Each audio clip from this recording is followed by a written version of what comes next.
Anyway, here I am with Devy Man. I've known Devy for many years. Well, probably since I've been down on the Riviera. He is the man about town, or was the man about town in Monaco, and I suspect he still is. He's interviewed so many people, and I just really have never talked to Devy about himself and his background. I know a little bit. Let me find out. So, hello, Devy. How are you? Hello, Mike. Hello, everybody. I'm very good. I'm feeling so blessed here in Monaco with this sun in front of me. I'm near the port and I like this wave, which brings calm and inner peace always.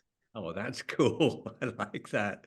So we'll begin at the beginning. So can we begin with how you wound up on the Riviera?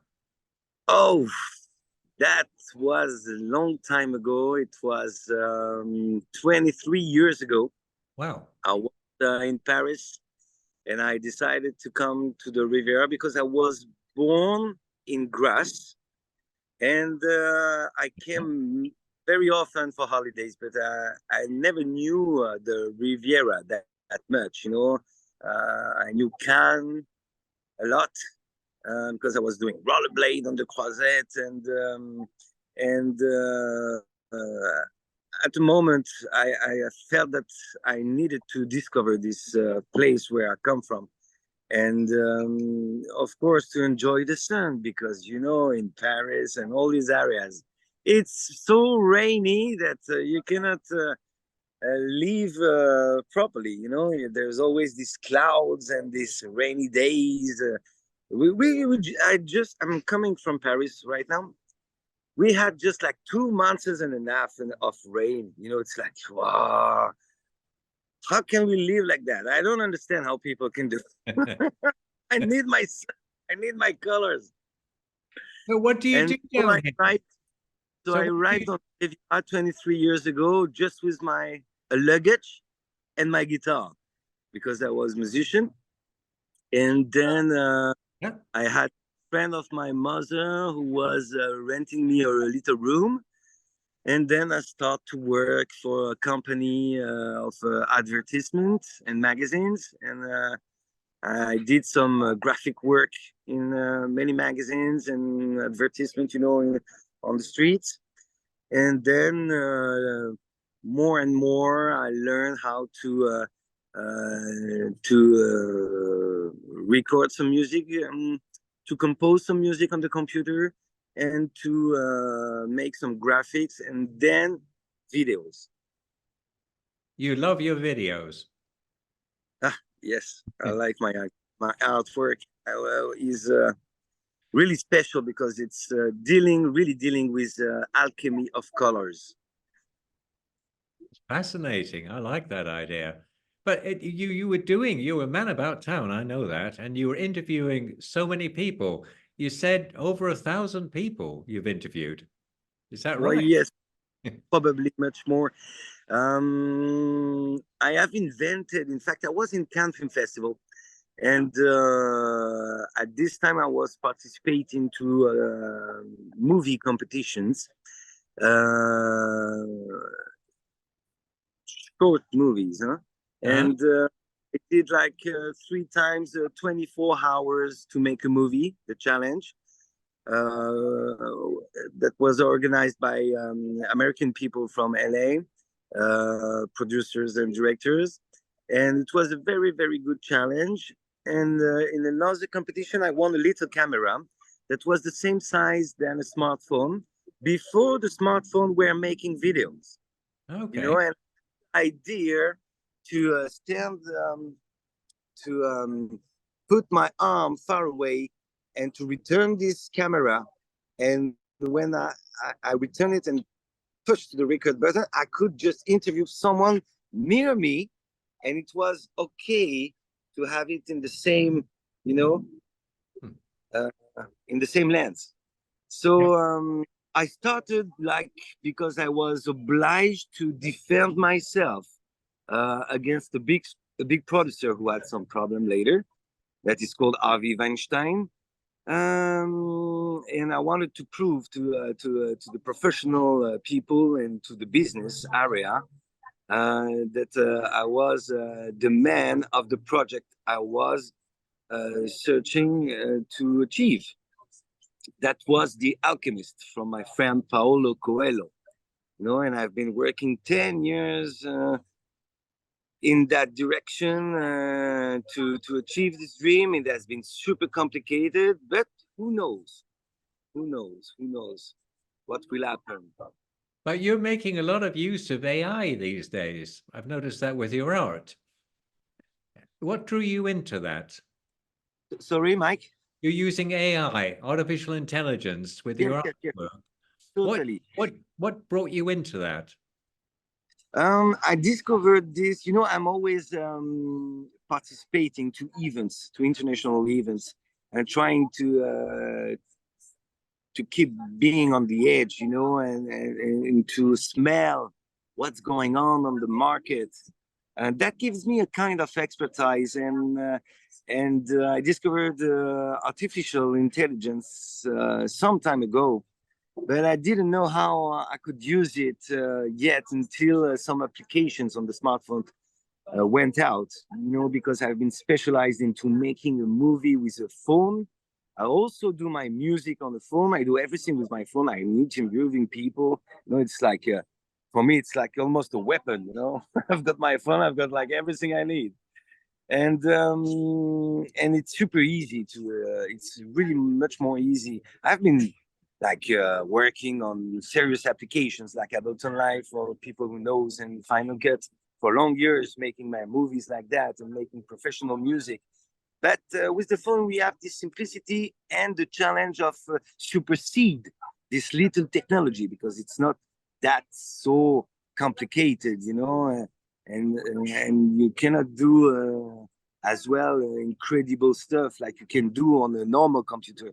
But it's becoming more and more affordable, more and more possible, and this artificial intelligence is making a huge difference, especially in terms of production and quantity of production. For example, right now I'm preparing my new movie, which is called The Three Gates of Wisdom, a spiritual movie, a movie that will be entirely made on the smartphone, of course. And I'm using the artificial intelligence for the production of the pictures. As well, I'm using Chat GPT for the screenplay, which is funny because you have, it's like if you were making a team with a computer towards a goal of making a screenplay, and then it gives you, of course, ideas. But always, even in the pictures or anything that you produce with artificial intelligence, you need to correct it because it's not always, you know, totally uh, uh, perfect, you know. So you need always to correct and to make modifications. To you always need this human touch at the end, you know. But do you think that human touch will go away as it learns more and more about the human touch? Or do you think the human touch will always be necessary? I think the human touch is really not replaceable because it's with the machine everything is perfect, and we are embodying this imperfection, and this imperfection is art. You know, like it's like Oh, I know what that. we do most of the time. So I just want to hear you say it. It's not good me saying it. well, it's a good help, but it's not. It cannot be. It will be, but it shouldn't be. You know, like a Bible. So where can we see some of this? Where can we see some of your work? Oh, it's very easy. You can connect with me on the network. It's more now. I've been open very often on the networks for many years, and now I have decided to make a little restriction and to keep only the good people and all these very interesting people I've met during my peregrination, during my past all those years. And so I've made them a little more private to reach me on Instagram or Facebook. But of course, you find me on TikTok, YouTube, Vimeo, SoundCloud for the music. You find me almost everywhere. You're everywhere. Yeah, Can we just go back to your interviews, the interviews you used to of do? course. Okay. Name some significant people. Can you recall some significant people you've interviewed? Sure. One of the most impressive little man, I would say, because he was 14 when I interviewed him, is Ajwardin Zinsala, an Indian little genius who has invented a drone that is able to seek the landmines Oh, uh, yeah. for countries who has suffered from war. And you know, there is always a lot of damage that are made by those landmines that are everywhere and that nobody can always check where they are exactly. And he has invented this drone to seek after those landmines and to destroy them. And for me, this is really something significant in terms of peace. Is this notion of peace that is really in danger right now with all the wars Mm. around the world. And probably this was one of the most impressive person I have been interviewing. But I have interviewed a lot of people, so a lot Have of you managed stars, to a lot of interview the people. prince yet? Have you Not managed to yet, I have interview? not, Not yet. not yet. Albert, I would love to. I know him since many years. I know a lot of his people around him, and I'm very approached, but not done it yet. Probably it will happen one day on another. Wow. Okay, I imagine it will. I mean, you have a lot of people, and a lot of people just enjoy your videos and your interviews. Really great. Yeah. Thank you for that. And well, I think our time is probably up now. So what I'm going to say is a huge thank you, Devi. Thank you so much. And I'll put links in the article and on the video itself. And thank you very much for your time today, Devi. Really, really appreciate it. Just Oh, want to add a little something about my oh, little movie, The Gates of Wisdom. uh-huh. That's about to get out soon. I'm going to propose it to Cannes Film Festival, then after to a mobile film festival around the world.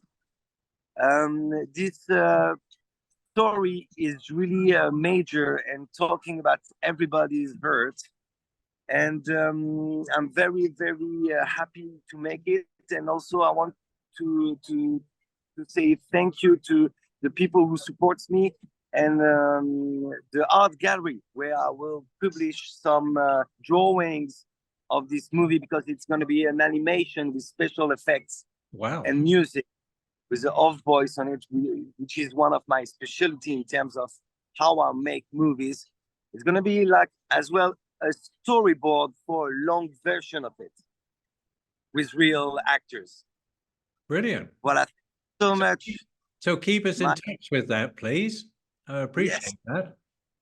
But of thank you. course. Thank you Thank again. you so much. Thank you. Bye. Have a great Thank day. Okay. Huge smiles while I try and find the off button.